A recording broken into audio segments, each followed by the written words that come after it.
இந்த உலகத்தில் இருக்கிற எல்லா நாட்டிலையுமே பல மர்மமான விஷயங்கள் அடங்கியிருக்கு. அப்படி ஒரு வித்தியாசமான விஷயத்த தனக்குள்ளே வச்சிருக்கிற ஒரு நாட்டை பற்றி தான் இந்த வீடியோவில் பார்க்க போகிறோம். அது என்னன்னா, 95 வருஷமாக இந்த நாட்டில் ஒரு குழந்தை கூட பிறக்கலை. அது எந்த நாடு? அந்த நாட்டில் குழந்தைய பிறக்காததுக்கு என்ன காரணம்? தெரிஞ்சுக்க வீடியோ ஃபுல்லாக பாருங்கள். வெல்கம் பேக் டு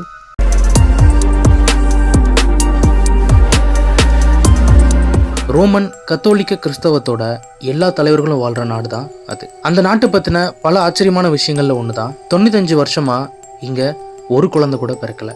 1929 பிப்ரவரி 11 உருவாக்கப்பட்ட நாடு தான் வாட்டிக்கன். வாட்டிக்கன் உருவாகி 95 வருஷம் ஆனாலும் இப்போ வரைக்கும் அங்கே ஒரு குழந்தை கூட பிறக்காது தான் ஆச்சரியம்.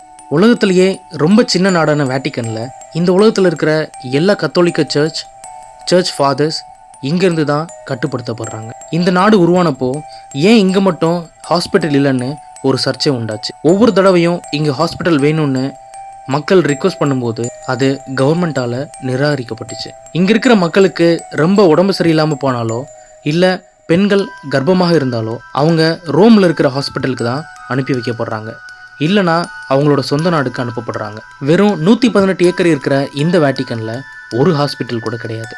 இங்கே இருக்கிற பெண்கள் கர்ப்பமாகி எப்போ பிரசவ நேரம் நெருங்குதோ அப்போவே இங்கேருந்து போகணுன்றது இங்கே இருக்கிற சட்டம். எதுக்காக இந்த சட்டம்னா, வாட்டிக்கனில் இருக்கிற யாருக்குமே நிரந்தர குடியுரிமை கிடையாது. இங்கே இருக்கிற மக்கள் அவங்களோட பதவிக்காலம் முடிகிற வரை மட்டும்தான் இங்கே இருப்பாங்க.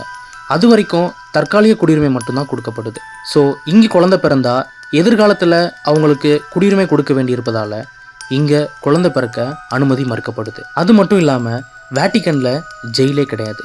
போப்போட புனித அரசாங்கம் நடக்கிற இந்த நாட்டில் குற்றம் செஞ்சவங்க இட்டாலியில் இருக்கிற ஜெயிலில் தான் அடைக்கப்படுறாங்க. ஆனால் அதோட செலவையும் வாட்டிக்கன் அரசு தான் ஏற்குது. வெறும் 800 900 பேர் மட்டுமே இருக்கிற இந்த நாட்டை மற்ற நாட்டோட கம்பேர் பண்ணும்போது குற்றம் அதிகம் தான் நடக்குது. ஏன்னா இங்கே தனிநபர் செய்கிற குற்றம் தான் அதிகம்.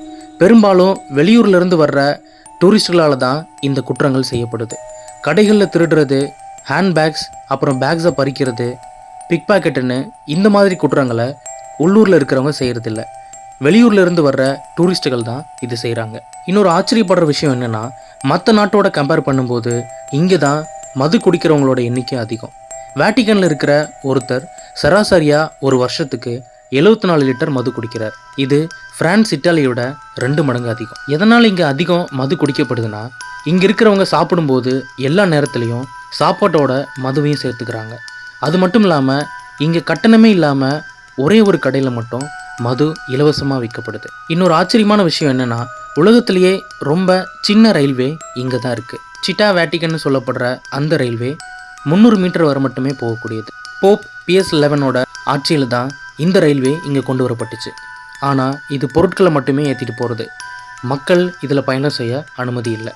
வாட்டிக்கன் பற்றி பல இன்ட்ரெஸ்டிங் விஷயங்களை இந்த வீடியோவில் பார்த்தோம். உலகத்திலேயே பெரிய ரயில்வே இருக்கிற நாடு எதுன்னு கமெண்ட்டில் சொல்லுங்கள். வீடியோ பிடிச்சிருந்தா லைக் பண்ணுங்கள், மறக்காமல் ஷேர் பண்ணுங்கள், சப்ஸ்கிரைப் பண்ணுங்கள்.